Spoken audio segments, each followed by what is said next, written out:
Starting the panel discussion on the topic God made integers and algorithms, all else is the work of man.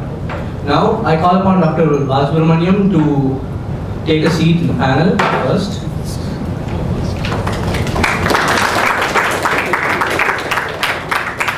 And I call upon Ayush to give Dr. Balasubramaniam a bouquet.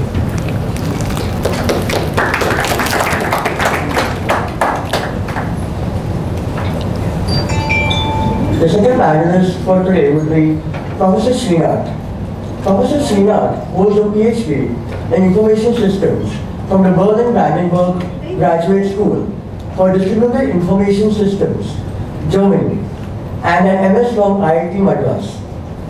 He works in the broad areas of web information retrieval, multi-agent systems, network analysis, and text mining. He has been a member of various technical and organizational committees for international conferences. He is also a member of the IIIT Executive Committee for Bangalore, a member of ACM, and a life member of the Computer Society of India, CSI. He serves as a technical reviewer for various journals. He is also the recipient of various national and international grants for his research activities. I would welcome Professor Srinath to take a place in the panel. I also call for Mudita to present Professor with a bouquet.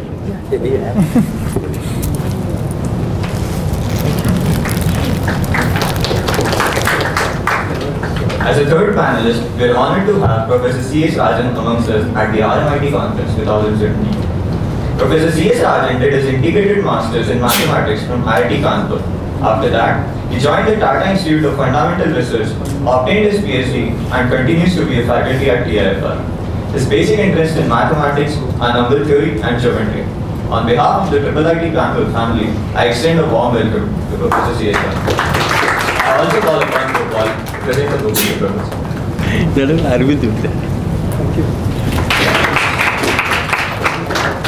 Our next panelist will be Dr. Radhakrishna Vettadapura. He is a senior software engineer at Strand Life Sciences. He holds a PhD in computational biology and mechanical engineering from the University of Texas, Austin. Before his stint with the NGS team at Strand, he developed algorithms to model and analyze protein flexibility.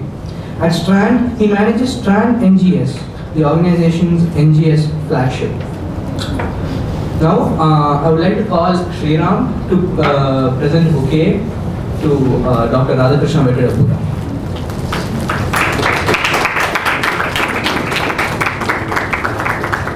The fifth panelist for today is Professor B. Suri. Professor B. Suri is a professor at the Indian Statistical Institute, Bangalore. He was at the Tata Institute of Fundamental Research, Mumbai, during 1981 to 1999. He is a national coordinator of the Mathematical Olympiad program in India. Professor Suri is a fellow of the National Academy of Sciences, India, and the secretary of the Ramanujan Mathematical Society. He is also on the editorial board of several journals, including the Proceedings, Mathematical Sciences, and Indian Academy of Sciences. Professor Suri's research interests are in algebraic groups and number theory. Apart from his research publications, he has written several expository articles for students in journals like Resonance and the American Monthly Magazine. I welcome Professor Suri to join the panel. I also welcome our deputy to present Professor with a bouquet.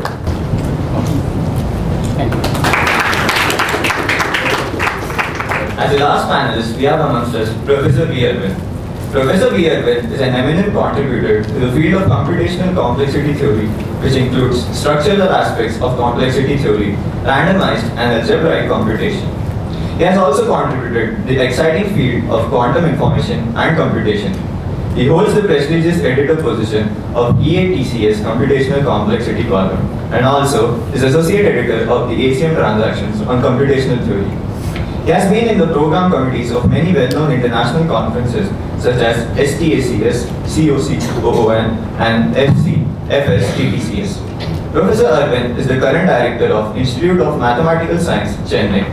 According to him, he is in general fascinated by the interplay of theory, of computing and mathematics.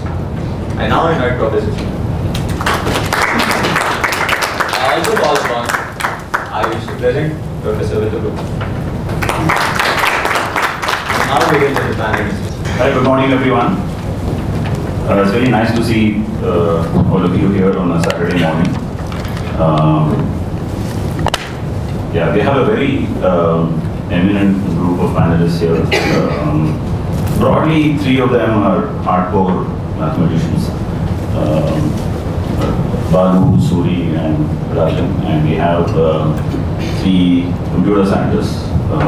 Dr. Radha Krishna, we have Arvind, and Arun Srinivasa. The idea was to kick off not so much a debate, but more a discussion on the interplay between mathematics and computer science. We all know how important mathematics is for our own survival as computer scientists and IT professionals. We would also like to hear the other side of the story from the mathematicians here. Yeah, so the discussion is going to be fairly loose. It's not terribly premeditated. And yeah, so the idea is to have the discussion as spontaneous as possible.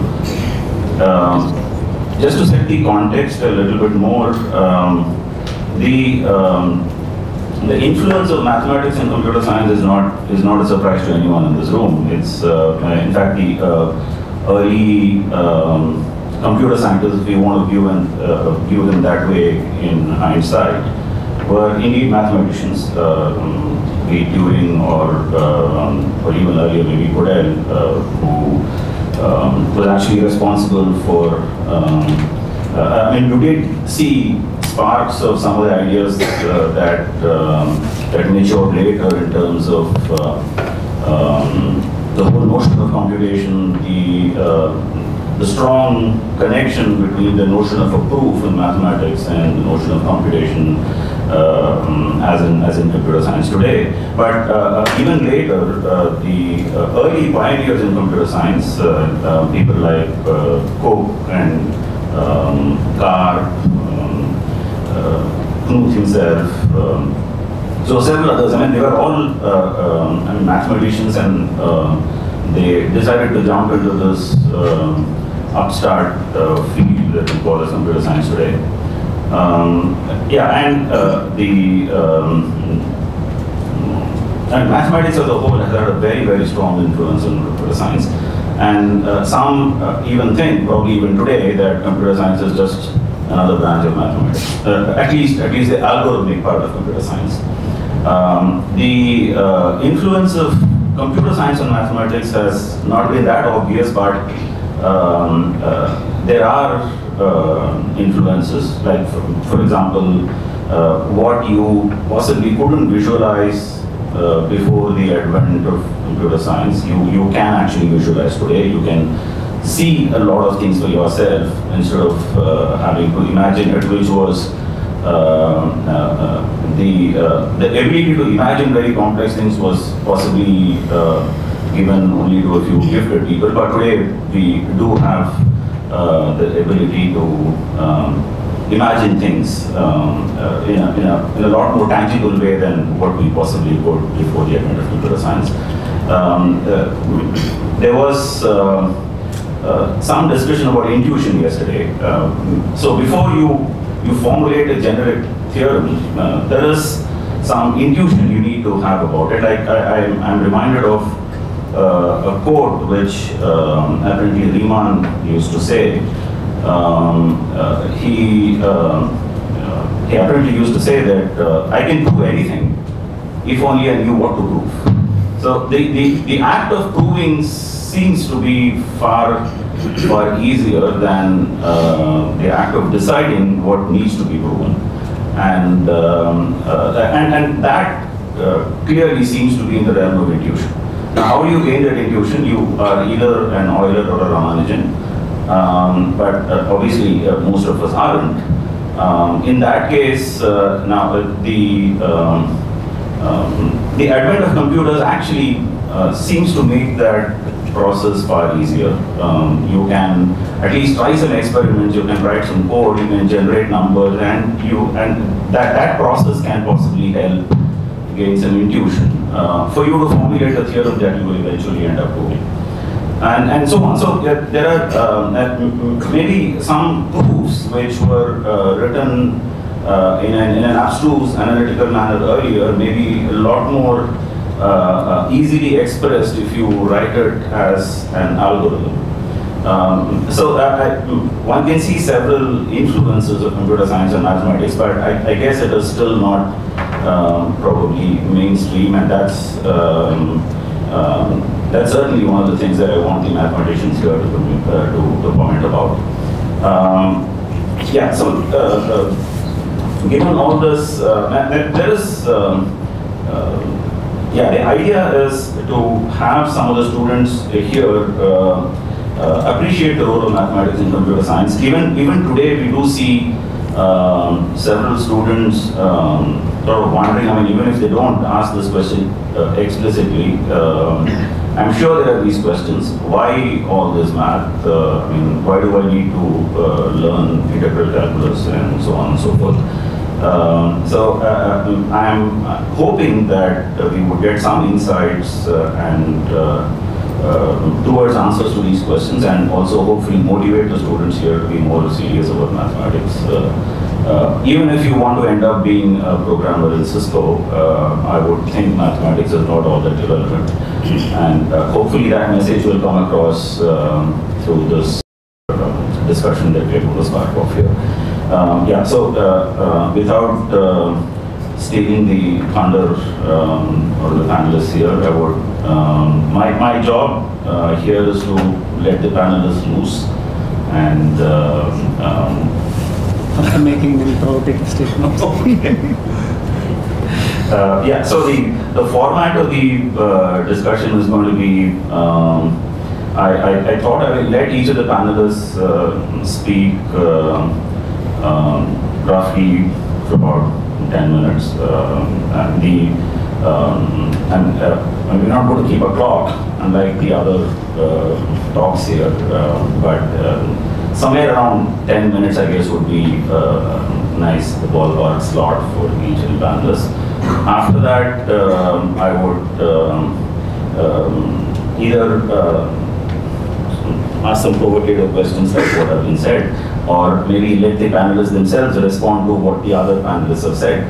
And the last 15-20 minutes roughly is going to be for the Q&A from the audience here. Yeah, so without much further ado, I would, Arvind gracefully agreed to be the guinea pig to start the proceedings. So integers, as we all know, I mean, it's supposed to be even in our heartbeats, according to Brouwer, I think, or somebody who said that. So integers are very much, at least positive integers are very much part of nature, even though they are an abstraction. I would say even algorithms have been around ever since mathematics has been around. The divide between mathematics and algorithms, at least, is maybe more modern, but at least in the olden times, computation and actual computation and mathematics kind of flowed together. Euclid probably was the first computer scientist. Euclid's algorithm is still one of the really non-trivial algorithms concerning integers. And maybe one thing more I should add, that algorithms probably now people are coming to realize has even greater impact, in the sense that there is this upcoming area called natural algorithms, pioneered by Bernard Chazelle, who's in Princeton, and also Kurt Melhorn, who's at Max Planck in Saarbrücken. This idea that people are actually discovering that nature herself seems to be implementing very, very efficient algorithms. For example, the way birds fly in a flock. Of course, this kind of thing has also been examined from a statistical physics point of view, because when you have a large number of independent objects, how do they somehow appear to behave together? What is it that makes them do these local small communications with neighboring birds and manage to fly in these huge formations which are energy efficient? So there is people are trying to now discover what could be the algorithmic set of rules that these birds locally use, which makes them fly in a flock like that. Another thing that people have discovered, I'm just making some random comments, okay, this to trigger off the discussion. Another interesting thing that people have discovered in this natural algorithms area is algae, in particular what is called slime mold, does amazing computations. It does shortest path computations on planar graphs. It can also be seen as solving small linear programming problems.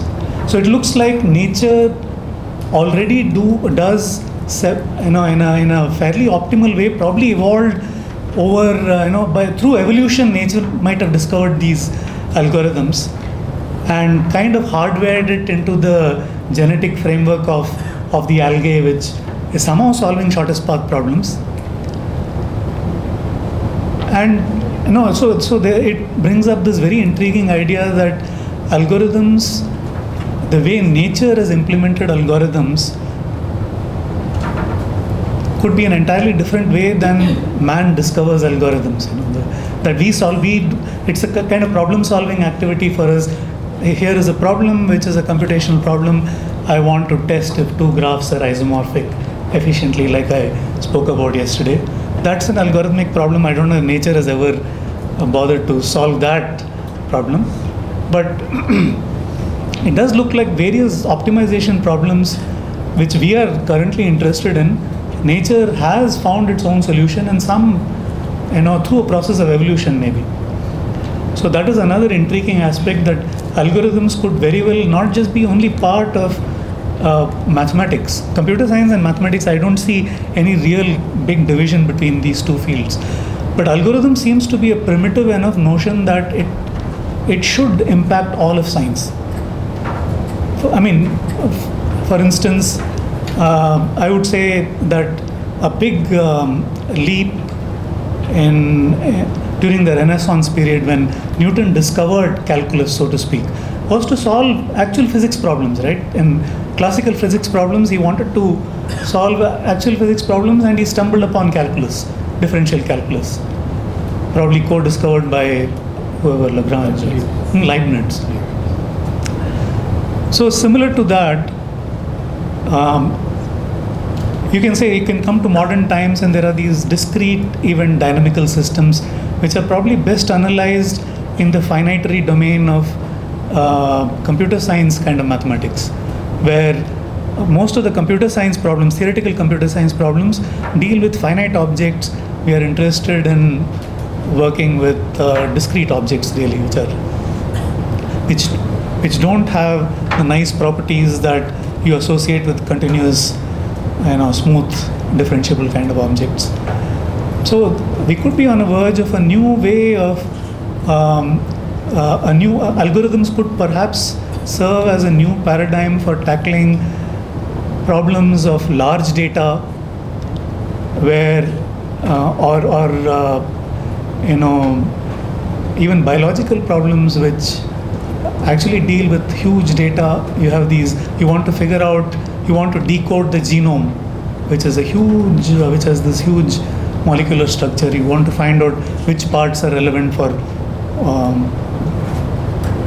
what is the functionality of different parts, what parts could just be used for replication, and so on. So essentially, given the problem-driven world that we live in, Newton's discovery was also in some sense problem-driven. At that time, calculus was the thing that you needed, and you came up with calculus. Maybe the current set of challenges that we are facing, I'm not saying algorithms is the answer to everything, but algorithms is a primitive enough notion that it could be the foundation of the thought processes that need that will generate the right kind of concepts, right kind of ideas. So these are just some stray thoughts that I've been thinking about to trigger all the discussion. So you do think algorithms is as fundamental a notion as anything? That's what I believe, definitely. Yeah, I don't know. It's a difficult topic. I had to Google search. I should not thank Manisha for going into this. But okay, let's say some few words. See, I just want to say it's after all a materialistic age right now. We are not. Why bother about all these things about learning some stuff? You want to make money, do whatever you want. You go ahead and do it. Make some small-time cheat, become powerful, or you get enough money, and by the time the law catches up to you, the next generation and other things. So why do we bother with all these things? Right? For instance, I can go and buy the kind of phones I have. Right? Most of us, all of us want to buy some Apple phone or whatever it is. You don't want to buy some other phones or whatever. Or maybe I wear a jeans which is maybe Wrangler or Levi's or whatever which is. The reason I go for it is there is some quality or reliability to this whole thing.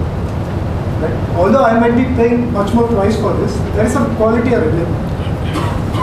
And it is precisely for that over time, these companies or whatever, these firms which emphasize on quality or reliability, they win, although they might be more pricier or whatever it is, than the other ones who are looking for short-term gains. Of course, you make a lot of gains in the short term, but you lose out in the long term. And this, the company, many of them have understood this. And where does mathematics fit in? Mathematics is the part of the science which lends it, the whole science or other things, reliability because of the emphasis on proof. There is an emphasis on what? You take some ideas, you try to abstract it, and then you try to, the arguments have to be, in a sense, following as much of the logical system which we have set in. It may not be the same as the Buddhist logic or whatever it is, or the philosophical logic, but it has its own internal logical system, and you try to go through a process of proof, and so then you know that the results you get, that if so-and-so hypothesis is done, then the results do follow in a very logical manner. So everybody is convinced and you can use them. Okay, there is no question of, yes, this happens or that happens or whatever. Yes, it can happen, but no, you have to give the ideas in correct detail, right? And then, okay, you can start believing them and using them. And it is this reliability which is the proof, which is the bedrock of mathematics, the foundation that lends it the reliability and the usability across various this. The second, I'm a mathematician. I really don't know about algorithms or apart from there are some algorithms which one has used. So let me start off with a simple algorithm, which is, if you want to add two numbers,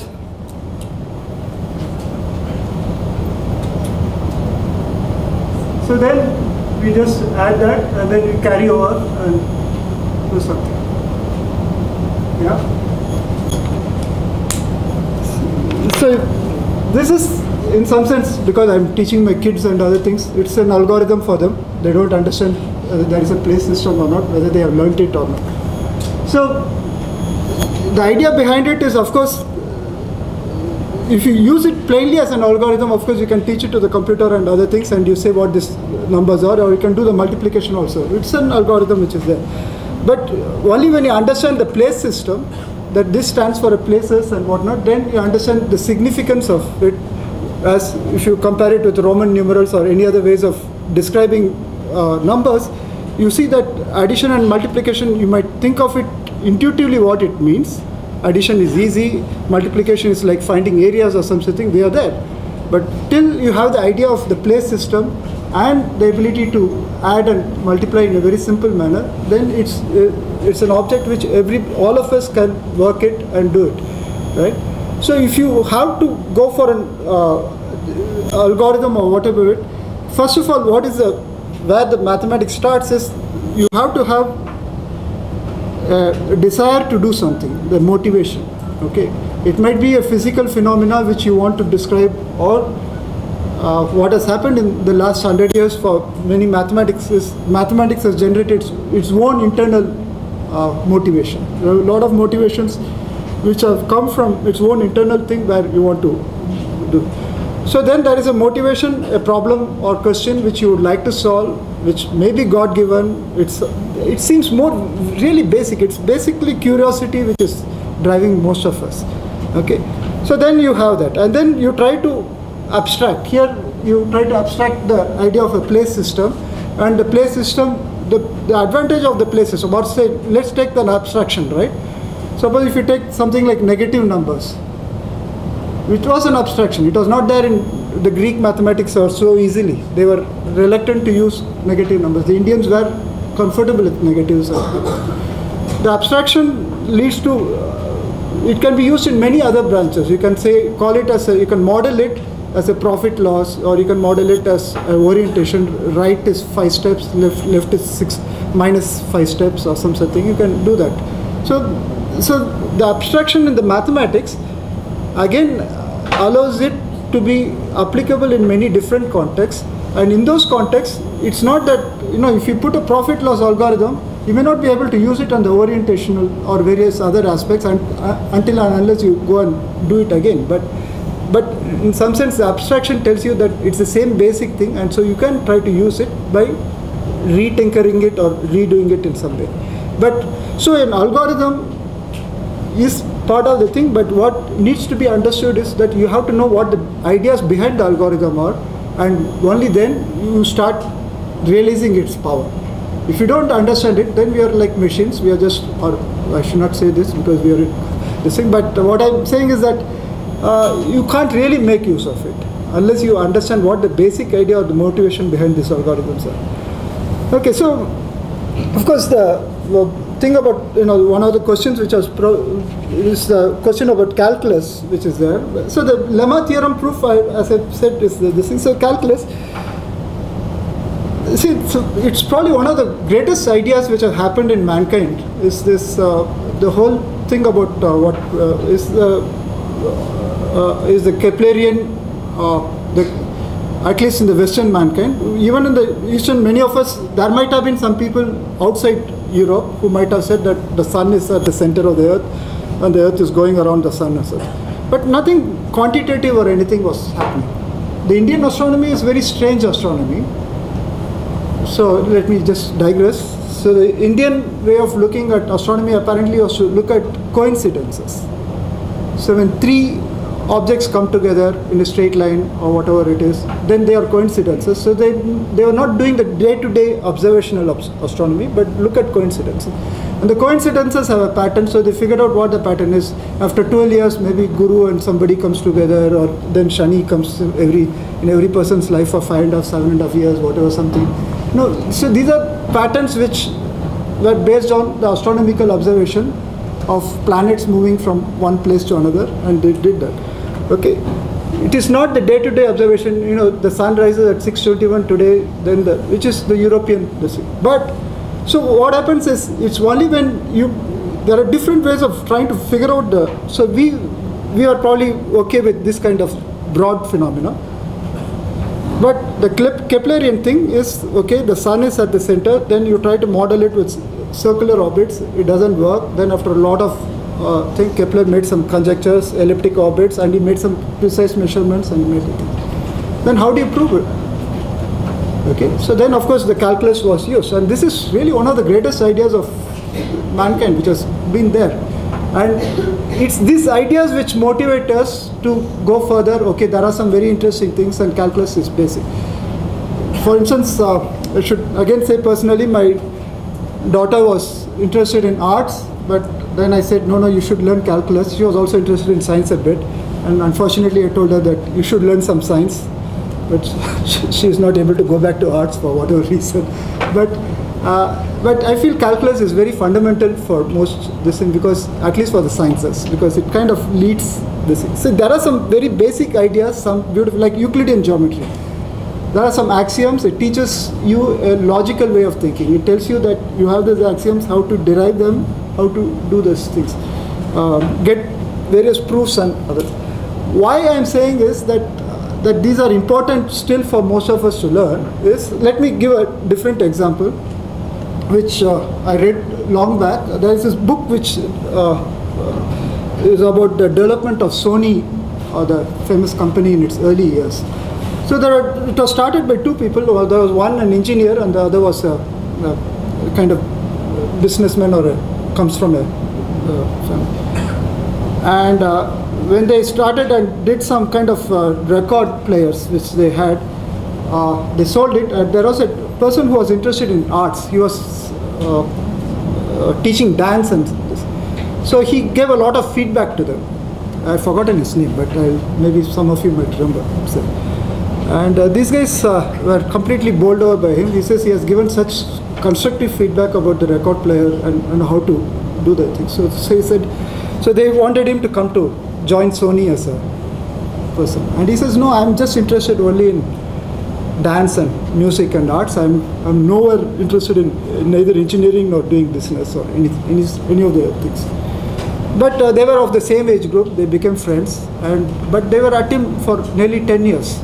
After 8 or 10 years, he kind of agreed, okay, I will join Sony. So the next day, they shipped him off to Africa to be the deputy manager because they didn't want him to be in Japan because they thought he might go back to his. So he became one of the top persons in Sony. And he started all the Sony Entertainment, Sony Music and all those things. So when he retired, the New York Philharmonic had him to give a guest orchestra, he conducted it. And the reason why these people persisted in him was that here is a man with a good mind, right? It does not matter whether he's not trained in engineering or whatever it is. He is really has a mind who has whatever, he knows his dance or whatever, is quite interested, and because of that, he is able to think. And so such persons are not a waste in any organization. They can be used anywhere. So that's the reason why I think some things like calculus or Euclidean geometry are things which are needed, at least if people are going along the science route, to learn, because they develop in some sense what the mind can do, right? The mind kind of gets to know and able to think. And that is far more important than knowing some random facts or memory or, which is most of us are more, in India it's, what I would say is the rote learning or sometimes matters much more than knowing the facts than what the ideas are, whatever it is. And so last, I just want to say there are many other things, but this quote about God made integers was made by Kronecker, and the rest was the work of man. Kronecker was, why did Kronecker make it is that Kronecker was in some sense, yes, of course, a fabulous number theorist and this thing, a lot of abstract mathematics he had done, but he was against, in the sense, the real numbers, and he wanted things to be in a very, very constructive manner, right? So it was not that you make everything abstract or there is some, so there are some very specific issues they had with the construction of real numbers, the use of axioms of choice, whether it's consistent, not consistent, whether we can assume it and whatnot. So these people, so the point is there is a big tradition going right from the Greeks or various other things, or even the Indians, is a constructive tradition. You can have abstract ideas, you can have various things, but you have to be finally able to pinpoint and tell what the answer is, what the, give some numerical things, or say, yes, I can use these ideas to get some, what do you call, not estimations, but forecast some things, forecast when the rains will come, or forecast when the planets will go, or whatever. Sorry, a few minutes I'm taking this. So this is the constructive mathematics which is there. And so what happens is, I think the mathematics, whatever it is, there is of course the ideas, there is a proof which is there, and many abstract things, but there is also a constructive part, and which is where these algorithms are part of the thing, that is as integral a part of mathematics as this thing. I won't say that computer science and maths are different. I would say the algorithmic or the constructive aspect is part of the sciences also, because it is, you have to make forecasts, otherwise string theory is of no use in some sense, although it's a fantastic science or whatever it is, because many physicists give us an experiment which we can do or verify, right? And that is in some sense it's the same principle as an algorithm in the sense that you have to break it down and give a place where you can work or verify. Finally, I end up with a quote of Lagrange. It says, in mathematics, mathematics is like a pig. Every part is useful. So has computer science, the way we have known it in the last 50 years or so, has that affected you as a mathematician, as a researcher, in the way you look at mathematics? Not so much, but what has happened is once in a while, see, the one is first of all the inability to learn and use computer for computations and other things. But there are some questions and conjectures I had, and then there was a postdoc from Maths and Science, so we had asked her to do some computations. So definitely it helps because I think you can figure out the computations and other things can be done much faster, right? But I don't, it's not so much, sorry, I should say confess it's not helpful, apart from things like typing in LaTeX documents. Yeah, beyond tech. Yeah. And, yeah, sorry. I will take this if I So, Rice's proof of the four color theorem, what impact has it had on mathematics as of now? Yeah, so Velikovsky also has some ideas, but what would you say Rice's theorem is well? The proof is well? four color theorem, see, I don't know about the four color theorem, I don't know, but in many other aspects, for instance, quoting mathematicians and such things, what you like to say is, it's not enough to have a computational approach, you have to have an idea-based approach. Somewhere it has to be the principle or the idea which should matter, and even if you cannot, you might be able to verify it with a huge complicated argument and such things. But I don't think people like that. So I don't know what the impact is because I'm not a graph theorist or a combinatorics person or something. But if there are some good ideas in the proof, then that would be used. But if there are no ideas, it's a verification, then it falls to dust. Yeah, that way I wanted to say that it's no different from other parts of science and engineering. The set of calculations presented without a model really does not get accepted. They want insight and not numbers, as Amin said. Yeah. I suppose in that sense it's the same as any other. I would agree. It's the ideas and principles that makes it interesting. For instance, history. Take a subject like history. I remember, the Shivaji, putting that knife behind that person or escaping in that pot or whatever. It's much more interesting than saying, the education system, NCERT started, that thing started, and some dates, something. It's so boring. And I remember my second standard or first standard history. This guy Homer, or not Homer, one of this person going and fighting on the bridge and saving the entire Roman city, and then these people cutting the bridge. These things are much more interesting than what we learn as dates and facts. It's the idea, the principle, the action. That is what is really nice. Facts are everybody can do. And now anyway with Google, I get to know all that. Just search and then I get most of the facts. But you have to present the ideas. I'm already so excited that I practically pushed myself to be the next speaker, because there are some very excellent points made by both the earlier speakers, and I had to make down some notes. And I think this is one of the a very interesting panel topic, and for me, mathematics, computer science, algorithms are all an excuse to work on what I'm really interested in, which is philosophy. So I'd actually like to make a very specific point about algorithms. In fact, I wanted to make some slides on titled "Do Algorithms Grow on Trees?" I couldn't get the time. But so basically, the point I want to make is like this. the provocative statement basically says that all of computer science is man-made or man-constructed, and it's not really natural. And algorithms is seen as the basis of computer science, and even algorithms is all in our heads, and it's not really out there. Well, the same thing has been said about mathematics also for a long time. For example, no laws of physics will tell us anything about prime numbers. Law of conservation of energy, law of so on. For example, the infinite nature of prime numbers, but Euclid's proof, right? And so we cannot derive it from energy of law of conservation of energy or Maxwell's equations or any of those, right? And it seems to exist on its own. So what we have come to at least now believe is physical reality is there, but physical reality is not the only reality. In fact, there is a mathematical reality which is objective, which is independent of the mind.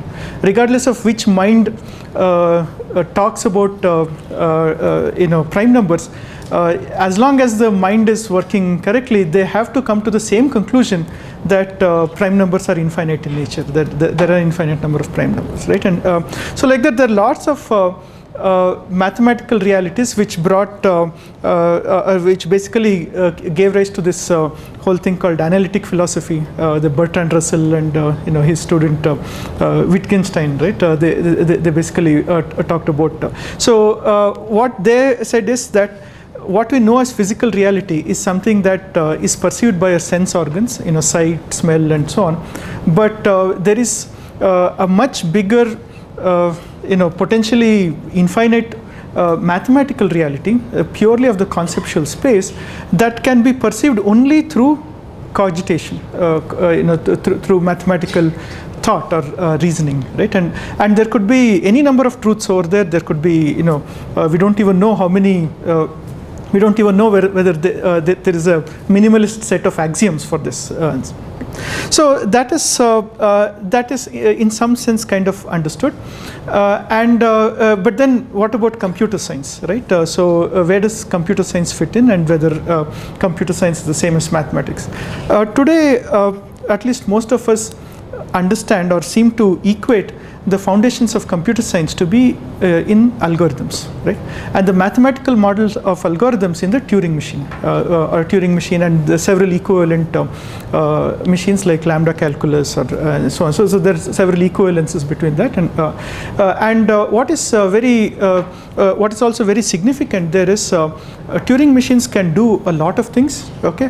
But more importantly, there are some very well-defined things that you can prove that the Turing machine cannot do, undecidable problems, and so, okay? So which forms a very fundamental basis for this thing, and this again hinges upon a very important aspect of set theory discovered by Georg Cantor, who discovered that not all infinite sets are of the same size.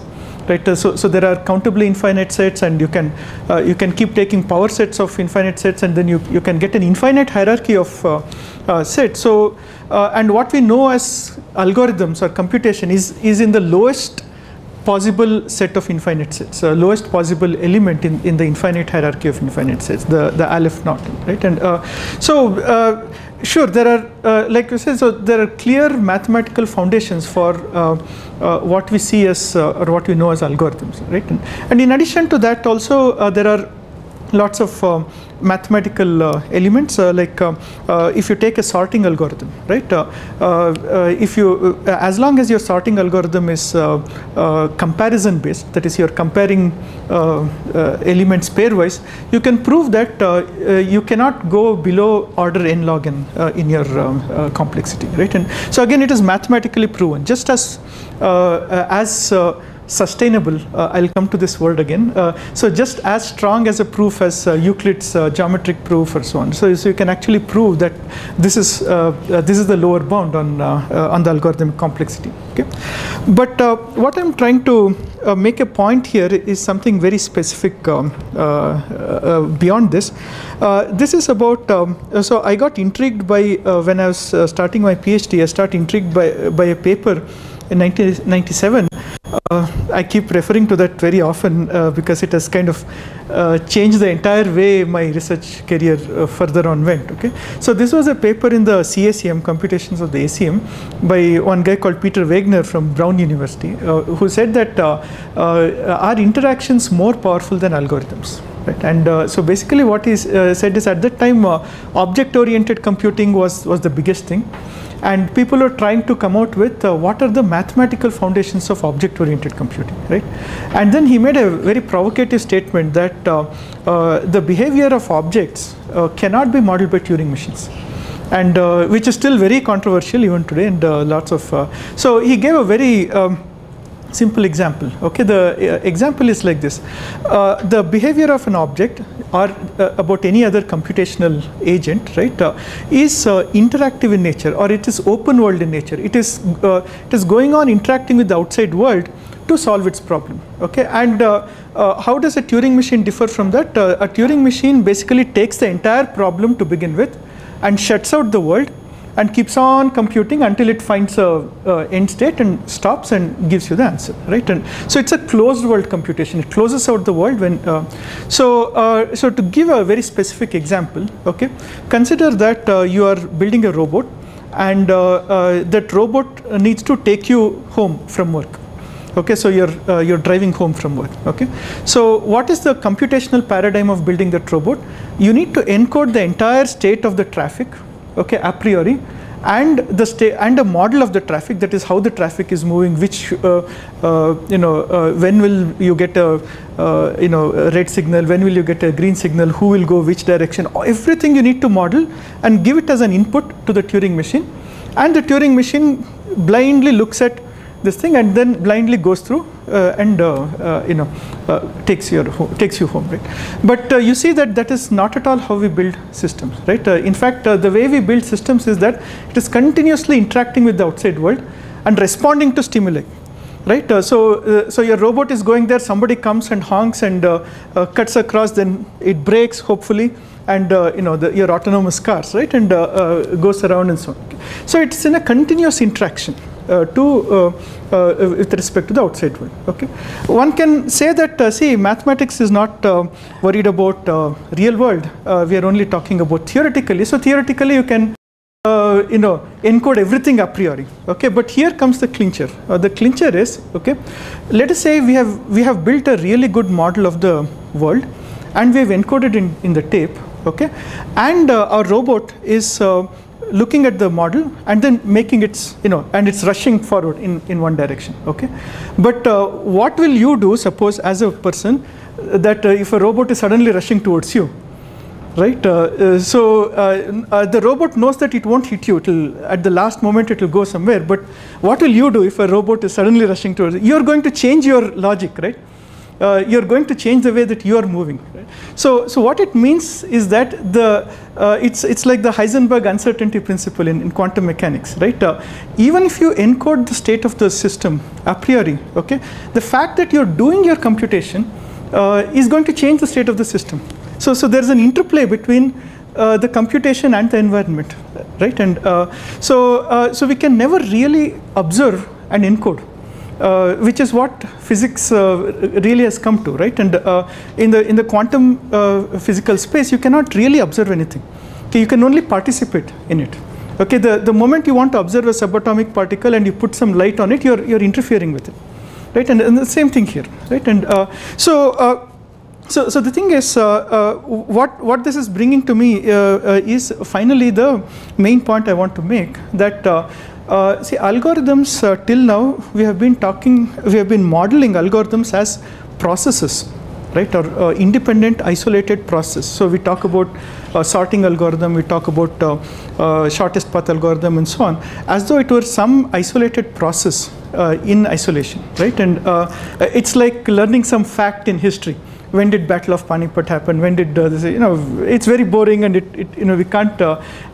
When does it actually become relevant? The thing when it becomes relevant is that computation is always embedded in a system, right? So you don't have a process running in isolation, but you're always embedded in a system And the fact that this computation is happening is interfering with the system, and the fact that those computations are happening are interfering with this algorithm, and so on, right? And so clearly the basis for computer science are not algorithms but systems. And and do we have foundations for systems, or do we have mathematical foundations for systems?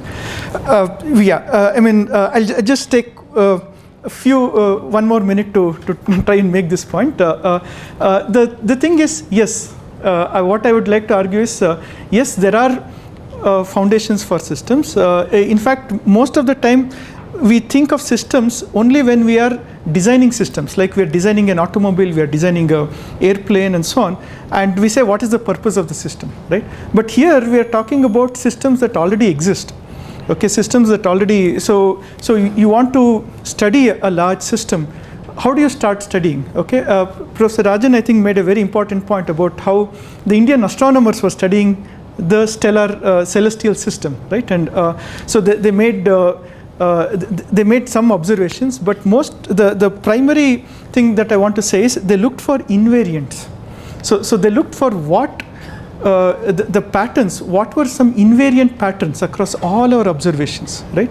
And then built a theory on that. Why is the polar star very important? Because it's an invariant in our celestial observations. It stays at the same place, so you can use that to build a theory of the rest of the system, right? And and why is, for example, a proof very important?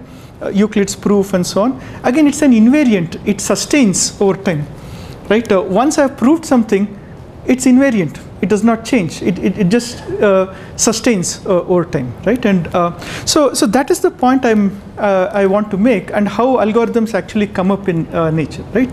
So I'll give one example. In my course on multi-agent systems, I usually play a game with students. That game has got to do with a cooperative game. That is, they have to cooperate, okay, and also compete. If they don't cooperate, everybody loses. If they cooperate, then there will be winners and losers, right? So that's the dilemma that they have to come through. That is, should I cooperate knowing that I will lose, or should I not cooperate and be guaranteed that everybody loses? Which is better, being equally poor or unequally rich? Choose between the two and so on. Right? So there are lots of so this particular game, okay, when I play. After playing 2 or 3 times, the students get the hang of it, okay, and they come out with a very simple algorithm for that, okay, which happens to be a round robin scheduling, right? And then I tell them, the thing is, I never use the word round robin scheduling or scheduling either, right? The idea, the thing is, this algorithm actually emerged from each of your individual decisions, right? Each of your individual decisions based on what is called as rationality, okay, rational choice, right? And rational choice is actually the basis for the emergence of so many algorithms in nature. So a lot of agents are acting rationally, and they're trying to maximize their utility. So what is rationality? Rationality is basically self-interest and utility maximization. So there are lots of self-interest agents. They're trying to act in self-interest, but out emerges an algorithm, a scheduling algorithm, a shortest path algorithm, different kinds of, which is of the nature of, say, what the slime mold does, how birds flock, and so on. Each one of them are actually behaving rationally in that sense, okay? But even then, the final point I want to make is, even rationality is very subjective, right? It is based on a concept called self-interest. So suppose, so the thing is, you can never say that what somebody is doing is irrational, right? They can always argue, this is my self-interest. Okay, suppose somebody goes and hurts themselves, and oh, what you're doing is irrational. No, this is my self-interest to hurt myself, right? So is there a basis for self-interest at all? Okay, is there, or is it totally objective? It's completely subjective. And the basis that I would like to argue, again, coming back to this, this thing is that the basis is the notion of sustainability, right? We are hardwired to sustain. Okay, we are the selfish gene theory, homeostasis, whatever it is, okay? And it's not just about living beings, okay? Even non-living beings. You take an atom, you excite an electron, after a time it comes back to its, it emits its energy back and comes, okay? Or you take a piece of solid, you stretch it, it will go back to its, so there is a innate notion of low energy levels, that is of reality settling down in low energy levels, right? And the best example I have is Newton's laws of motion, right? Of the 3 laws of motion, supposedly, only the second law is about actual motion. Okay, the first and third law are actually about inertia, about the tendency of reality to just stay where it is, right? To not move, right? And so this kind of sustainability is innate in nature, but somehow we have not reified this abstract notion of sustainability. And what I'd like to argue is that if we reify this notion, this would probably form the mathematical foundations for computer science or computing systems, information systems, and so on. So that's where I'll rest my case. Thank you. Srinath, would you say that laziness is the most rational attitude? Okay, very interesting question. Okay, if laziness is sustainable, sadly laziness is not sustainable, right? Because you're lazy now, okay, tomorrow you may not get your food, or so nature is very smart in that sense, saying that okay, you want to be lazy, but then you won't be sustainable. You can't sustain yourself for. So the farther, which also brings me to one of the point that I think the first speaker made, that why, or I don't know which was the speaker, who, why is mathematics important? You know, we are living in a very materialistic age, and now we make money and so on. Okay, but we need to think long term. Why? Because finding what is the invariant in the long term makes us more sustainable. So what is it that we are trying to sustain?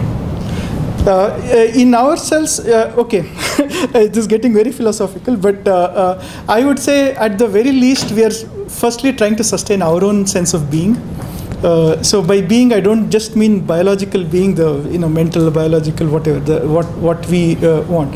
But I would say that since we are part of a system, the system itself is trying to sustain its sense of being.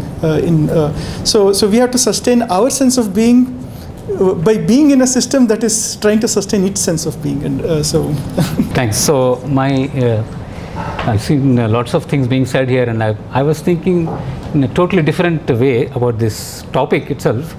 So first thing is, there is this discussion about computer scientists and mathematicians. Are they different? How different are they, and how they influence each other? My first thesis is that traditionally Indians, for example, let's talk about Indians, ancient Indians onwards, they're always algorithmists, but I would say more like the modern computer scientists. The most famous, most well-known thing about ancient Indian mathematics, for example, was perhaps the Chakravala method, which is again a very good algorithm, which is much more efficient than things which came later. Even the place value system that you mentioned, Aryabhatiya had lots of algorithms.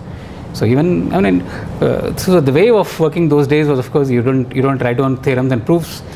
That is not the style anyway. But even if you are convinced about some results, you would just give enough examples, and most of the time you'll give an algorithm. So because it showed how convinced they were that they had a proof, quote unquote.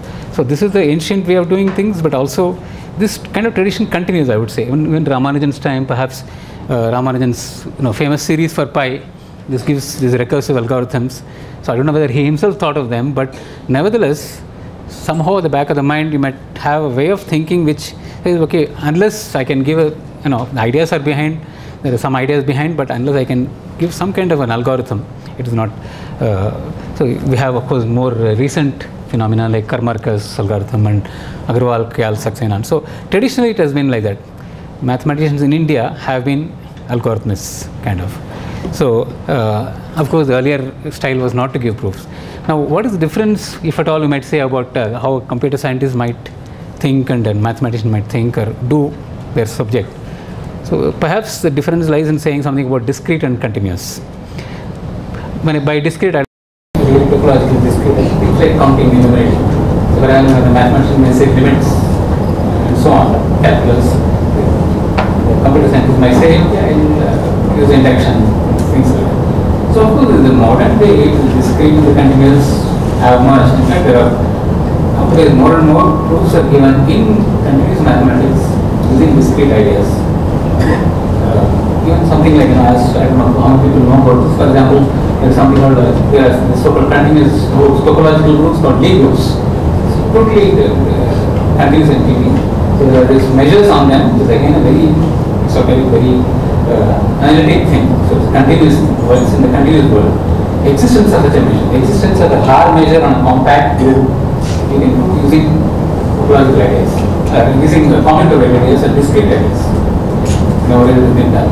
On the other hand, other way also it has happened. Of course, several cases are there. Even I think this is famous commutative problem. If you say partition a set of k element subsets of n element set into say number of classes, say n minus 2k plus 1 classes, then you have to show that at least 2 of the classes, there are 2 classes, there is a class in which there are 2 disjoint sets. Okay, this kind of total commutative problem which is last year to do, but in this instance, as far as you know, we put no name, use something called algebraic topology. Use things like, I think this particular thing uses something called Boursu-Ulam theorem. It's something about spheres and mapping continuous functions on them.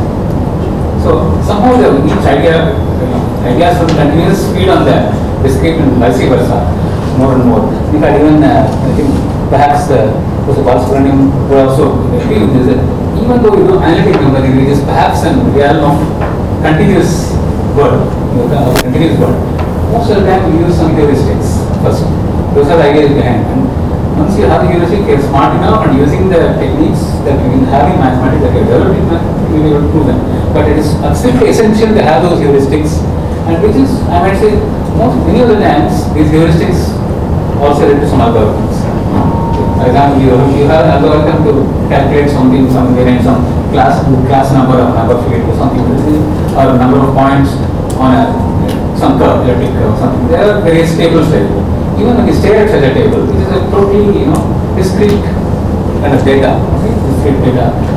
You can predict and you can use mathematics to prove it. So I think you do use, in computational ways you do use, but also looking at patterns. The pattern that you cannot discern just by using mathematics, but the algorithms which are produced using mathematics. This of course has a say 4+ problem somebody mentioned. We cannot just check all possible cases. It's too humongous. So there is a lot of idea involved in framing those algorithms. There is a lot of mathematics involved in doing this.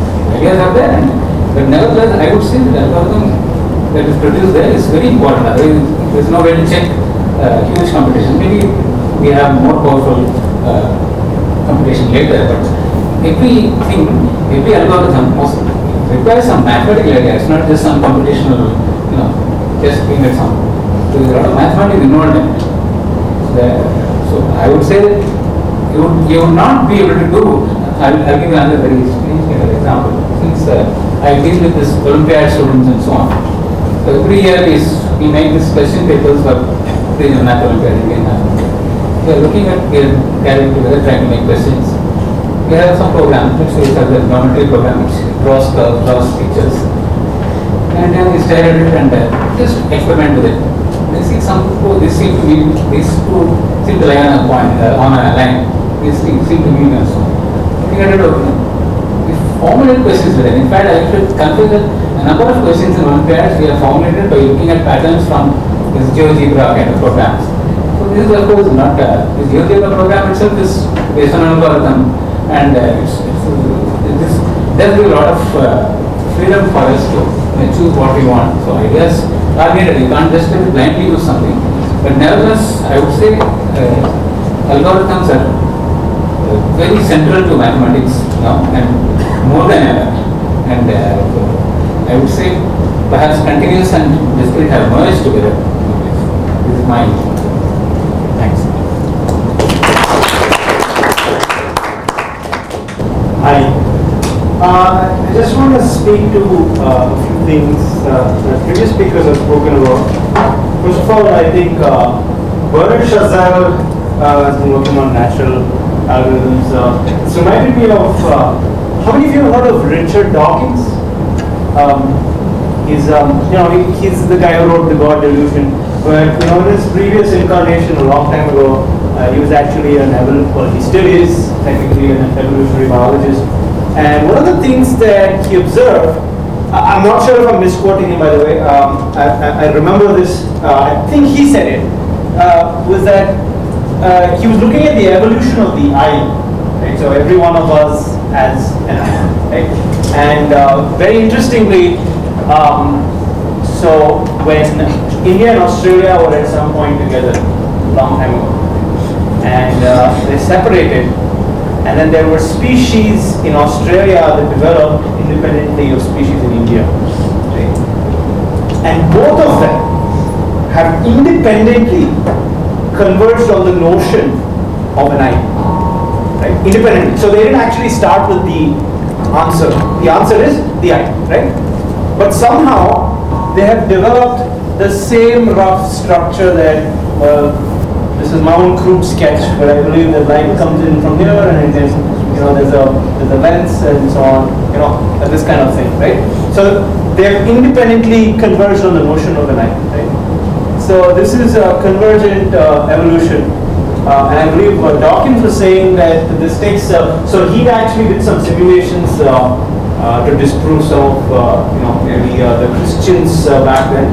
That said that this kind of thing actually takes about 400,000 years or so, starting from, if you just started with a patch that was sensitive to light, right, on some part of your body, right, hopefully somewhere in this region, if it is sensitive here, it really doesn't make much sense, right? So if you start with just a patch that is more sensitive to light than the other neighboring areas, then the time it takes to converge to an eye is 400,000 years. So here already we have the notion of an algorithm, convergent algorithm. But more interestingly, there is a gradient descent happening here as well. So the human eye, so you may all be aware, a lot of you hopefully drive at this point, drive cars, right? And your car has, your rear view mirrors have blind spots, just like that our eyes have blind spots as well, right? And that's the human eye. But the octopus eye, the cephalopod eye, doesn't actually have a blind spot, right? Because the retinal fibers, and again, I'm not a biologist, I may be getting this somewhat wrong. So the retinal fibers intersect somehow over here, and this part is a blind spot for human beings. But for octopi, that is not the case. So it turns out that there is an island of convergence out there, which is the cephalopod, which is the octopus eye, right? And there's an island, so these are like local minima in some landscape of evolutionary sort of optimization. We have reached two different types of local minima. And this again speaks to how maybe, well, I'm reluctant to say nature is thinking, because I would ascribe consciousness to something we do not know to have consciousness, but it seems as though there are two local minima here and there's some kind of gradient descent going on. And what this really implies evolutionarily is that if the octopus were to go on, right, with natural selection and all the other good stuff, it would never come back to the human eye. That is, it would never have a blind spot. Similarly, that's probably a brave statement, I may be proved wrong in a million years or 100 million years. Similarly, the human eye would continue always to have a blind spot if it evolved from this starting point, right? So that's sort of very interesting to me. The other point I wanted to make was about P versus NP, which I'm sure is close to everyone's heart here. And I want to speak about how maybe maths does speak to computer science. Actually, before that, so everyone here has probably heard of Feynman, right? So he gave a very seminal lecture, I think, just before he died of cancer in 1988. He gave a lecture which is now a book called There's Plenty of Room at the Bottom. I may be wrong about, don't know if it was 1988 or just a little bit before that. So here actually he introduced a lot of the ideas that which we now know as quantum computing. So here is a physicist who sort of anticipates, a computer scientific and now sort of a field that, where you have like topology, for instance, and other parts of maths. And he anticipates it by about 30 years or so, okay, with a lecture. So there's a lot of crosstalk here, right? So the other thing is P versus NP, right? Or some people would say P is contained in NP and some others. So the conjecture is, if a problem, the solution to a problem is efficiently verifiable, then is the solution itself efficiently computable.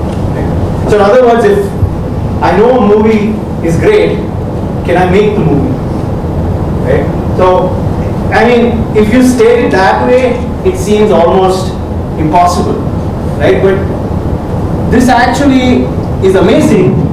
I mean, this is again a very computer scientific concept that has come out. I believe Karp has a seminal list of problems that are NP-complete and so on. Again, the history I'm a little mucky about. But the point is, very recently, and maybe some of you might look this up, Ketan Mulmule, I believe, of the University of Chicago, has come out with an entirely new field of mathematics called geometric complexity theory, which relates to his time as a postdoc doing algebraic geometry and trying to relate it to computer science. And this is actually a program sort of in the vein of sort of the Langland's program and things like that. And of course, he says that this is a 100-year program to try to get at the P versus NP problem, which is so here we have a very concrete example of a problem spawned by computer science that has gone on to, in whatever way, influence parts of what we could possibly think of as mathematics. Probably I'll conclude there. Thank you. Frankly speaking, of course, when I look at this title, it was not even clear to me what is it all about. And then, of course, after going through this write-up and after talking to Raghavan, I have some idea of what we are talking about. And therefore, mainly the questions which you would like to ask is essentially whether the computer science is just the constructive mathematics, and then the role of mathematics in computer science, and the role of computer science in mathematics. What is that doing? I would probably say, yeah, because after these discussions, of course, there will be a discussion from the audience also, and certain views have been given, and I thought I would probably give views which are slightly different from the views which have been given. To start with the question whether the computer science, whether the calculus is relevant or the computer science is only a constructive mathematics. Yeah, probably I would say that computer science is just not constructive mathematics, it includes a lot. But on the other hand, whether the continuous mathematics is a part of computer science, it's not very clear to me at all. And it's, as the things stand, it doesn't look likely that somehow you can have a continuous mathematics somehow to be a part of computer science. And therefore, you would probably say that computer science is more than a constructive mathematics, but on the other hand, does not involve any continuous mathematics. And in fact, there's an article, I think recently by Vanchinathan in Resonance, and where he was we are talking not only about, not about the computer science as a whole, but about cryptology. And then he said that in cryptology, essentially one looks at only the discrete mathematics, only the integers, only the primes, etc. And that is how one has algorithms, which comes from the discrete sets. And then he raises the questions, why not we do the calculus and then try to develop a certain algorithms using the continuous version, some algorithms. And he comes up with the answer saying that encoding of two messages which are close to each other, you would expect the codes to be far apart from each other. If there is an because in some sense finally whatever encoding that etc. you are using, you essentially a certain zero knowledge on the part of the intruder. In case he is able to make certain guesses about the encoding, then that would always help the intruder to decode the message. And therefore, this particular information, that two messages which are close to each other, when encoded, the codes are close to each other, already is such a powerful information that it is very likely that any encoding system which is based upon calculus is likely to be broken soon. I mean, that's more or less the type of conclusion to which he comes. And this is an article by Vanchanathan in Resonance, I think, in the recent past. And therefore, in some sense, that essentially is the main difference between the discrete ones and the calculus ones, where the things are so close. And the next question which you asked, which was also raised by Dr. Raghavan a couple of times, is what is the role which the computer science has really played in mathematics? And as Professor Rajan correctly pointed out, this probably helps us to really formulate the questions properly. And beyond formulation, it's not clear to me at all whether the computer science would be in any way help us to develop the proof of them. But exactly as Rajan pointed out, I mean, once you know the correct questions, then most of the times it would be easy to solve also. For example, of course, Rajan gave a few examples, and one of the other examples which I would like to give is the so-called Birch-Swinnerton conjecture, which also apparently was developed based upon the numerical things. And that is one of the Clay questions, I mean million-dollar questions, and one of the very, very important questions in number theory. And those things are essentially done by the computer simulation. I mean, looking at the various cases, looking at the various ellipticals, the order of vanishing at the critical point and the rank of the model Weyl group, and then try to get the connections between them and so on and so forth. And for such things, definitely a computer would be very useful in the sense that one would be able to analyze lot of elliptic curves and try to make really the conjecture, really trying to see what we have to prove. Therefore, to give an idea, it may even help us how the proof should run, but on the other hand, the exact proof it would not be able to give. I mean, that has to come only from the human. Now the question is, how much mathematics has been useful for computer science? This is probably based upon the supposition that this mathematics has been useful to other sciences like physics and chemistry and so on and so forth, and therefore there is no reason why that should not be helpful to mathematics. And probably one has to even question that supposition, whether it has really helped the other subjects. Okay. It has been quoted always an unreasonable effectiveness of mathematics, as if the mathematics has been really useful to understand the nature law, and as if the nature follows really the mathematical rules. And now in the recent past, questions have been raised, and there are people who have taken exactly opposite stand of that, writing even articles of reasonable ineffectiveness of mathematics in the natural science. And their argument essentially is that most of the time, at least till the last century, we were interested in a close approximation to the real answer, to the real world. Okay, we were not really looking at the real world and trying to understand it. We were looking at a certain close approximation for us to enable to understand it. And if that is a close approximation is what you want, and then mathematics is somewhat useful.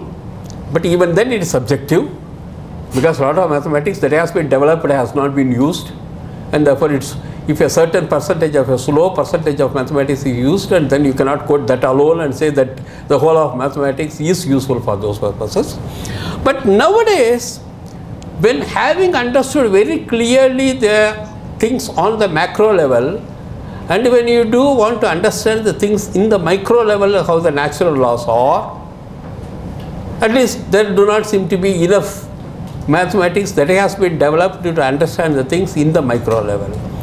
And in the micro level, then the only way the problems are solved, for example, when you have a lot of differential equations, nonlinear type, with a lot of parameters, then by doing the numerical calculations.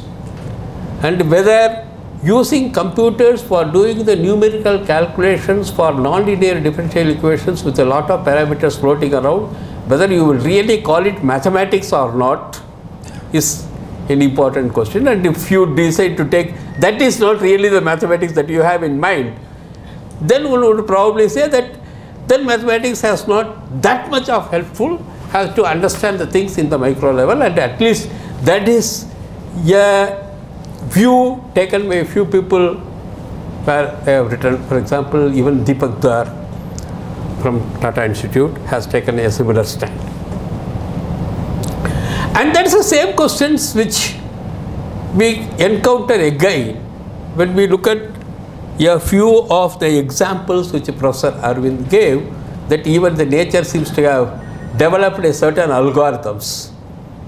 The question is it that the nature is able to do certain algorithms and therefore have been able to do it, or is nature doing something else which we are not able to understand, and therefore since algorithm is the only way which we can understand the things, we interpret it as if the nature is doing this algorithm. I mean, is it really the way? I mean, these are all these questions. I mean, this is like the sixth blind man looking at an elephant. I mean, they know only one angle, and therefore everything they will look at only from one angle. And similarly, it's probably possible that the nature comes to those conclusions by a completely different process. And since we don't understand the process, the algorithm is the only process which we understand. Therefore, whatever nature is doing, we are trying to interpret in terms of the algorithms which we know. Okay. Therefore, there are various ways to look at these problems, and therefore some of your inputs and some of your interesting questions probably, I assume, will throw more light on this. With that, I will stop. So, do you think proof verification has a role to play in math? Exactly. I would probably only repeat what Dr. Rajan said. Namely, the computer simulations of the various examples and the verifications of what we are thinking of these various examples gives us a certain confidence that we are going in the right path. But that's all there. No, so it doesn't go beyond that. So one is to formulate a conjecture based on what you see. Yes. Yeah. Based on the computational experiments you conduct. Correct. Now I am talking about the proof. Let's say Andrew Wiles.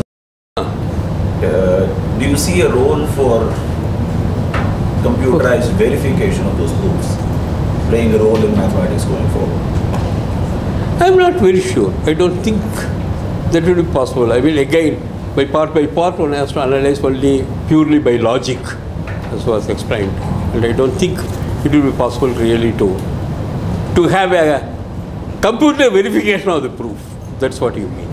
That's what I would think. What is it? Yeah, no, this Voivodsky started. Yeah. Since this proof had a mistake, then he thought that human beings can make mistakes. We should have a computer verifiable of all mathematical arguments.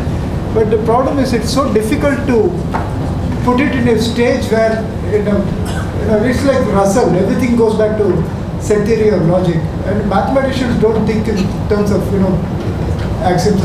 It's a lot of intuition which plays a role in mathematical thinking. So then it's very difficult to say exactly. If I were to write down a proof of any, say for instance, variance conjecture, we have to write it down in a way which the computer can. It would be humongous effort on the part of mathematicians to do it, and every such thing, because there are many times you assume a body of knowledge, But then the connections, of course, ideas are different. The verification can be done, I don't know, but it's not clear how much it can be done. Because you have to state it in a language that ordinary machine can do it. No, so right? whether it is possible with today's technology or not is a different question. Do you believe that we have run? See, in principle, it is like saying Bertrand Russell. Yes, it is possible. Every mathematical statement can be reduced to Peano's axioms and various things, and you can get that. But in practice, it's just not possible. No, in some sense, have you? Okay, is there a feeling that we have possibly run into the limit of human verification? I mean, if I'm talking about a 500-page proof, is it really humanly possible for someone to go ahead and verify and give a stamp of approval saying this proof is flawless? Yeah, it is difficult, but what happens is it's just like the Indian astronomers. The experienced people, they look for sign marks. What happens is once you have technically reached some level of proficiency, then you would say that, yeah, given this, I can do this. So what happens is, so that amount of technical proficiency somebody acquires. So it's part of the internal. So you know that, okay, and then you develop an intuition. Yes, I know. Here is the idea. If I have that idea, then I can do this. But so I don't know. The computer might be able to do it, but putting it in a form for the computer to verify will probably be tremendously possible. Yeah. I have one comment on this. Because of, I think, human limitations, either in mathematics or in computer science, anything that we understand or create would be necessarily compositional in nature. So you build from small things and build bigger and bigger things. So even a 5,000 page proof would be based on, say, 5 lemmas. Yeah. Those you understand. And then for each lemma you can go down to the bottom. Similarly, you build computer programs. You say in an aeroplane nowadays, you have 10 million lines of code. So verification is not possible, but they fly, right, most of the time. Yeah. So, but those things are also built composition. You build systems and all. So in some sense, we kind of contained that kind of correctness guarantees come through this kind of building up. So when there are situations where we cannot build such things compositionally, I don't know the examples here. Maybe we cannot create that kind of things. Shall I give a slightly different thing based on his, maybe he wants to say something. Yeah, no, what I'm saying is, the point is, I think the mind or whatever nature, various things, we are part of nature. We are so complicated that we have certain limitations at this point of time with this knowledge and with this. But when you're moving in and doing research or observing, you're making jumps, and that complicated. So how are you going to verify that with what is your limited knowledge? Right? So then you have to make further inroads and build this thing.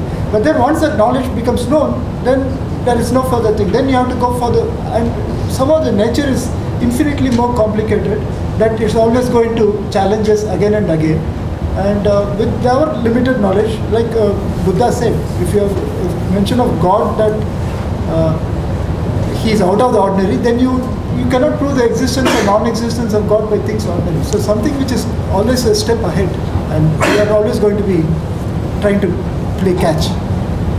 I thought I'll just make a couple of humorous remarks, because it's been a very heavy, serious discussion. One thing is that to a hammer, everything looks like a nail. So, for example, for somebody like me, I see algorithms everywhere. That's the pattern that I see. I also remembered something that a mathematician called Rota, Giancarlo Rota, Italian, who was in MIT for many years. He's also a combinatorialist who brought a lot of abstract mathematics into combinatorics. He has this very nice book called Indiscrete Thoughts, where he makes random comments about various people, and so it's full of humorous anecdotes and comments, some quite nasty. One of the things he says is that every researcher comes with a small bag of tricks. He says that most of us have only 1 or 2 tricks with which we do all our research.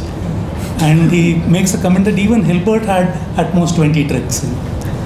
So what I mean is that much of what we do, what we practice as research, is based on the training we undergo, and that also tailors and limits our perception of things, especially for the young people. It's very important to be exposed to a wide variety of ideas and tools and things so that you don't be limited by what you learn. Expand your repertoire of tricks. Huh? Expand your repertoire of tricks. Expand your repertoire of tricks, and maybe perception of things around you also. Yeah, I have just one little comment. First, strong thing, calculus relevance. I think the title of this conference, Ramanujam, Math and IT, answers it. Ramanujam was an analytic number theorist. I suppose if the conference is named after Ramanujam, the role of calculus in a finite domain cannot be questioned. There are so many insights, and more closer to my recent exposure, the field of convex optimization has really brought in links between the fields far deeper than before, robotics and so on. All this notion of cognitive systems, we don't know whether these neurons are analog or digital. There's some behavior at the analog domain, there's some behavior in the digital domain. No biologist I know of, or no biologist I have on biology textbook I have seen describes neurons the way we do in terms of sigmoid function of the weighted sum of weights. They talk of taxons, dendrites, some 300 molecules going here and there. It's a very, very different system. So I think the question of continuous to discrete to me is not very relevant. I think we need to study more. But related to this notion of proof, I don't know, my personal thing is, as several people say, it's a social phenomenon in that ultimately the human brain, whichever way it works, has to see elegance. And if something is elegant and acceptable to a large number of human brains, then it is supposed to be a proof and accepted. And I think that's why the 4-color proof, it has still been questioned as to whether you can accept it, because the human brain is not accustomed to 500 pages of calculations. That's not the way the human brain, that's at least a human brain we know of, works. Dehaene has this big book on the natural numbers being hardwired into the neurons of the brain. Most animals have it. The natural integers, the numbers are part of the neural structural aspects, and even in very elementary, I won't say elementary, even in very, very simple animals. But apparently real numbers are seen to be a thought and to a higher level abstraction. So I think to really answer this question, you have to look at the way a human being perceives beauty, and what is beauty to mathematicians is what will be appreciated as a proof. If it's not beautiful in the sense many mathematicians look at it, or whatever domain, let's say chemical engineering, if they don't see that this is actually like petroleum processing, with some changes, they will say, okay, it's not, you really haven't figured out its relation to what we do in refineries. We have to find the relation between what we know and the way we think, and that's when I think acceptance, whether you call it a proof or not, becomes relevant. So I think a lot of works has to go on in figuring out cognition and doing neuroscience to see what we really seem to get at and proofs versus calculations. And I think this actually is beyond mathematics. In no paper, if you simply write, these are the equations, I solved them, these are the answers, rejection rate will be 99%. give us some insights. I don't know whether anybody wants to. I think this is a very valid point. For example, we mentioned 4-color problem and the computer verification, which was subject to people believing it or not. It's a psychological thing, maybe. But something like the classification of finite simple groups is a huge program. It's been completed several years back. The whole proof is more than 5,000 pages long, and there is no computer verification. Nevertheless, people are not satisfied. Okay, so they're still working towards making it understandable. Also, they believe the proof is correct, but not the size of it, but psychological reasons. So, to a certain extent, proof over the times has been psychological. What they accept as proof and perhaps it will change. Okay, so this is a slightly pragmatic question opposed to the more philosophical questions which have been asked so far, given the nature of this discussion, and I think it is of importance to our young students sitting here. So the question, in summary is, where do we stop? In the sense that most of us engineers start off with a wish to solve a problem which will help ourselves or somebody else to lead a better life. And then we realize that we don't know enough, so we have to understand a little bit more mathematics. And then we get into a little bit of notations. And then we see that we don't know enough to understand that. And then we get into more and more and more. And then it becomes an unending abyss into which we fall. And, at some point, I think we have to make a pragmatic decision as to, how far we are ready to fall or rise. Depends on the way you want to look at it. Think of unending peaks that you're climbing. Unending peaks, let us say. So, considering the uphill nature of it, it must be a peak. So I think it's a pragmatic question. All of us, I consider myself a young researcher, and the younger researchers, I'm sure they would be interested to know, where do we stop? Where do we stop rising?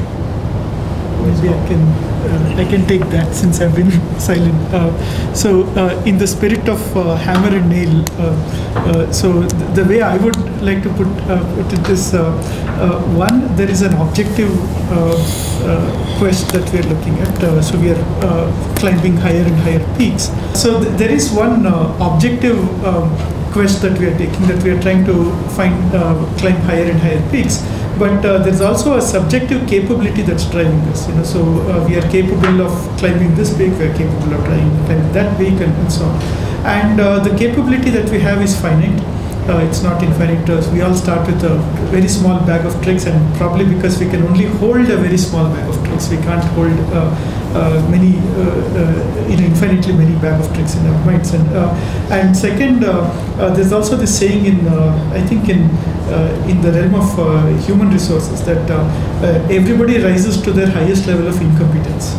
That is, as long as they're competent enough, they keep rising, but somewhere there's an equilibrium or sustainable point beyond which their capability is in equilibrium with the challenge, and that's where they kind of end up. And so the point would be found naturally. It is okay. It is not only the engineering and mathematics, and therefore which you want to study, but nowadays the things all becoming more and more not a single core subject, but confluence of 2 subjects, 3 subjects, etc. And for example, mathematical biology. And then in order to know enough mathematics and enough biology to take a research problem and do it, but that will take a lifetime thing. The only way I can see is the sort of a collaborative research. That's all one can do. I mean, some 2-3 people join together, each one brings certain expertise and others are able to do, and then the joint, that's probably the way it has to be. There's no other way. But even this gravitational waves, for which seem to have got this Nobel Prize, etc., seems to be the work of some 10,000 scientists throughout the world. When it's such things now simply cannot be done by a single person with given all this that is needed to do the research, which of course involves a lot of things. And the only way is doing collaborative work. I'm in bioinformatics at Strand Life Sciences. Just wanted to comment really quickly about the collaborative aspect. I absolutely agree with this. I think the world is moving towards interdisciplinary. It's no longer about, well, I mean, you can be a specialist, but it's really hard. So you kind of have to also be a generalist. But I think there's a huge role to be played by people who can hold the several strands of diverse fields simultaneously. No pun on strands, no? No pun on strands. Yeah, simultaneously. So if you can explain biology to the mathematician and mathematics to the biologist, then you will be far more valued maybe in today's world. Definitely. Just a related comment. I think it's true in what I have seen in science has done in India, that we find it difficult to talk to people from across areas. I come from an institute called Institute of Mathematical Sciences. There are about 50 odd faculty members. We all have neighboring offices, physicists, mathematicians, theoretical computer scientists, and some computational biologists, all are next door to each other. But there is not much cross or interdisciplinary discussion that happens easily. Or even if it happens, it's more at a coffee table level and maybe not really trying to solve problems together, which I believe somehow in the US and Bell Labs, for example, that kind of barrier they broke many decades ago. So this ability to talk to a person who thinks differently, this comes back to my point about the hammer and nail. I am a different hammer and you're a different hammer, and somehow we only see things from our perspective.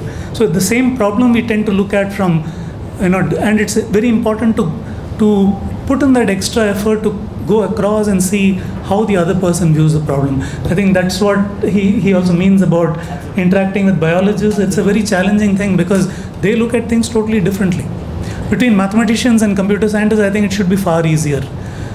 It's difficult to talk to physicists because they want to think of everything in terms of electrons. I mean, they don't want to think of, instead of thinking of something as a one-dimensional, as a vector in two-dimensional complex space, a unit vector, they want to think of it as an electron with a spin. So, I mean... Yeah. I think he says... No, I'd just like to say, appropriate to this conference is something which we want to grow in the next few years, which is, there is this style of mathematics which Ramanujam and RMIT and Bhaskara have initiated and furthered, which is now acknowledged to be produced masters and gems of this subject. But it has not been as the modern mathematics have thought. Even Ramanujam, the latest in the sequence, many of his methods have not been understood even today. The way the Bob theta functions they are derived are not the way people say. The Ramanujam didn't really think of them that way. We are not sure of this. So maybe in our education we have to think how to actually bring these things, because our own nation brought these mathematical gems, but our education has been primarily influenced by a Western style. Whether it is root learning, which you have to bring in, which would be very unpopular and may not be productive, or whether something else has to be done, is something which has to be discussed. For this, I would like to play one little. Yeah, just one. Like I'll just show a page. Just put on that page. This is more a question for the. A little thing which we have on Chitakara, just no need to play it, others can play it themselves, just to go up. So what we have is, there are combinatorics with in music where you can solve a nice tune by say singing to Sanskrit shlokas. These two himself has acknowledged as gems, but it's not a tradition which Western mathematics and Western science has followed. So it's things like this we want to, I think we should encourage, but it will take a lot of work. You can look at these pages at your leisure. So the thing is, I associate objectivity with reality, and the most striking thing that I heard today was the fact that in our attempt to understand nature, like for example the thing about the slime moles and us viewing it as an algorithm, the thing that blew my mind is that we are looking at it through the lens of an algorithm, and it could be something more, there's a higher intellect to it, and I think if I view reality as objectivity, we must all aim towards getting to understand that. Or I could think of that as my goal. And then the next thing that we went on to speak about was that each researcher has their own bag of tricks. So I think by tricks you mean like a fixed pattern of viewing at things. But I don't understand how collaboration will help, because it's just a linear or a very high combination of fixed patterns of tricks. But will collaboration help us make that jump towards perception of reality? I mean, I have a fixed pattern and then I have another combination of fixed pattern, and agreed that a physicist may look at things as electrons, or I may as a computer science student look at things as algorithms or things like that. But how do we make that jump towards understanding it? And also there's another thing about Heisenberg, right? The minute we interfere with something, we're disturbing the system. So how do we observe? I don't get it. Maybe I'll take some part of it, some parts of those questions. Objectivity simply means of pertaining to the object of inquiry. So any inquiry is basically comprised of two parts: the object of inquiry and the subject, who is the inquirer, right, who is the observer.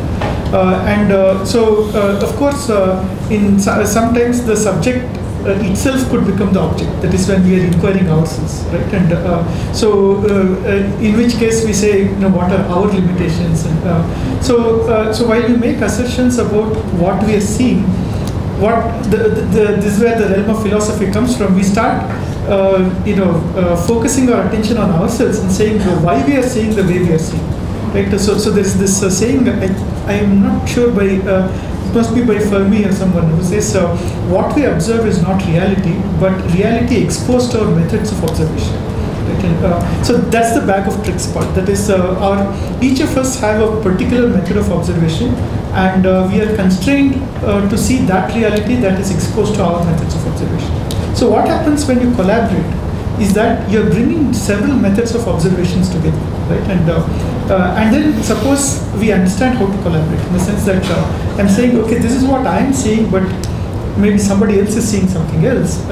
So what is likely to be the object actually, right? If we combine both. So that way we are that much more better off in our understanding of it. So that's the. Sorry, I'm going to slightly bypass, because I wanted to answer his question first and then maybe question. This is a problem we also as mathematicians face, about research or whatever it is. There's a huge body of knowledge, and where do you start, right? So I feel personally the most important point about research is personal motivation. You have to be motivated by either beauty or something, some problem which helps you, and you go after it. Okay. Having said that, if you are having very limited tools, you can only make very limited progress. So you have to learn side by side. This is a dilemma which is there even to me till this day, whether I have to invest some time and learn some techniques and then come and do my problem, or continue with my researchers and then learn the techniques on the side. This is a problem which everybody has to solve on their own way. But let me give an analogy from Indian classical music, which says like, how do you become a musician? One is you have a good training from your school, whichever, whatever your teacher gives you the foundation. The second thing is you have an inspiration from somebody else whom you see or whatever, which is maybe the same. And the third thing is you who put it all together. So you need a solid grounding before you can do anything. That is, at least in sciences, there is, it's becoming more technical. You need somewhere something to start off with, which a bag of tricks you can throw out. You don't have any bag of tricks, what progress you can make. So the better the bag of tricks you have, it is fine. But you cannot spend all your time learning the bag of tricks, because you will never do research. So somewhere you have to be curious, but I feel I err on the side of curiosity. I feel you have to. That's. Here's one last question. So I was reading this article by Doron Zeilberger. So he actually makes a claim that mathematics today is like a religion or something. I mean, everyone goes behind the rigor and stuff. He makes a case that it should be seen as a science. Like, I mean, if you have a huge amount of empirical evidence, treat it as a theorem. And since we are talking about like the role of computer science in mathematics, so he makes a claim that since like the four-color theorem, it's like most of the mathematicians detest it, and so he makes a claim that he calls that thing a deep proof, like, and all other proofs which we can prove by our intuition and stuff, those things he calls them as trivial proofs. So it's like something which you have not understood, and I mean the basic the basic abstract of the article was that he wanted to say to view mathematics as a science rather than as a religion, because that's what like our old Indians did.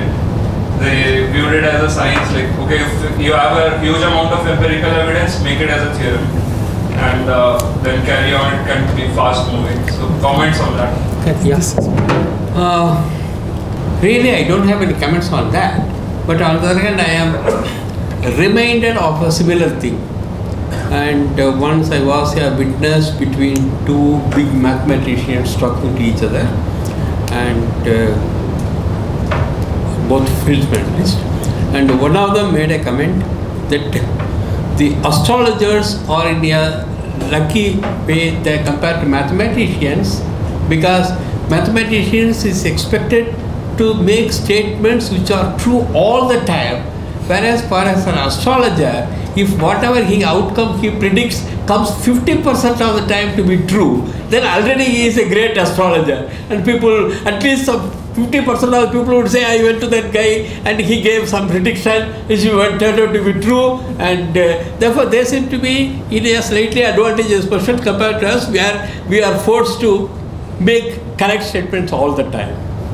To which the other mathematicians replied, you mean normally mathematics is that you start with a hypothesis and come to a conclusion, which you normally say if P implies Q, then R implies yes. That is mathematics.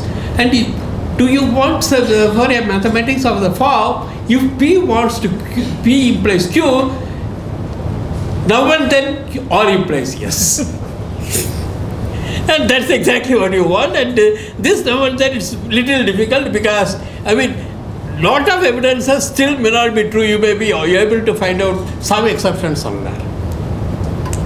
Yeah, I still don't buy a thing. I think it's not that people just calculated and found it. There is a motivation. When you're part of the game, you see that most of these people had some motivation and a sense of beauty, as what you're saying, which led them to it. Like, again, I'll give a different analogy. For instance, there is this very famous Indian musician called Kesar Bhargava, whose voice has gone on outer space. It was sent in one of the satellites. And she is well known for extremely hard work, right? And then everybody said she was not creative enough. And then my friend Purna Pragna, who is also a musician and scientist, said, you cannot put in that kind of hard work without having that motivation or that interest. That hard work doesn't come. You have to have that motivation. You have to have that interest. She had been creative. She had done it in a different point of view, which we don't understand. Like the Indian thing, everything is from a guru. So she has not put in. Which is an absolutely wrong statement, because the guru had a different style.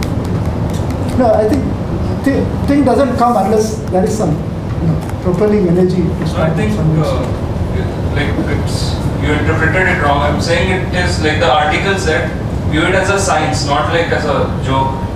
No, the point is, I think it's not science in the same. There's question about mathematics being art or science is always there. And what happens is, I feel most mathematicians, most of us, are motivated by some kind of beauty, which may be science. I don't know. There is probably a science in it. There is the least energy or something is probably science, but it's probably beautiful also. You see a flower, and most of the time, the other thing is we always interact with other people. There is no isolation.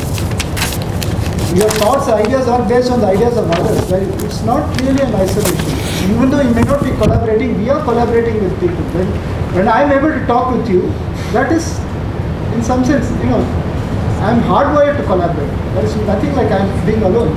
Alone doesn't make sense. We're all hardwired to. Science is a social activity. Just one concluding remark to that. No, he wants to say, I think. Yeah. Oh, sorry. So basically, even in maths, a lot of evidence is considered credible, if not true, and these are what are called as conjectures, Goldbach's conjecture and lots of other. So there's a lot of evidence to that. So, and these are considered to be credible conjectures, but mathematicians are not happy with just a conjecture, with just the evidence. They need a complete proof.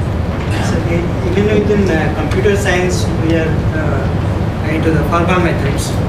There the kind of things that you are saying probably falls under testing, which is looked down upon in some sense. So formal methods, you need proofs. You need complete proofs. And if you want to talk about kind of approximate kind of things, then there are theorems or approximation. If something is true up to this probability, okay, the probabilistic proofs are there. Okay, so in a sense, you have proof rigorously some probabilistic statements. I think that if I quote from the picture Parinda, बेईमानी करना पड़ता है लेकिन ईमानदारी से. So you prove rigorously some probabilistic, but the proof should be rigorous. So even in science also this kind of things can happen. Just one final sentence. Yeah. So I met someone, very well-known mathematician. I asked him some mathematical question. Is such and such a thing true? Of course it's true. But someone has to prove it. Yeah, so let me first thank the panelists for a very, very enlightening and of course provocative discussion. I would even try to summarize it. I'm sure all of us have our own individual takeaways from the discussion, but I'm certain that it's been very, very productive, certainly thought-provoking, if not anything else. Thank you very much for a very engaging and participatory presence in the panel discussion. Thank you.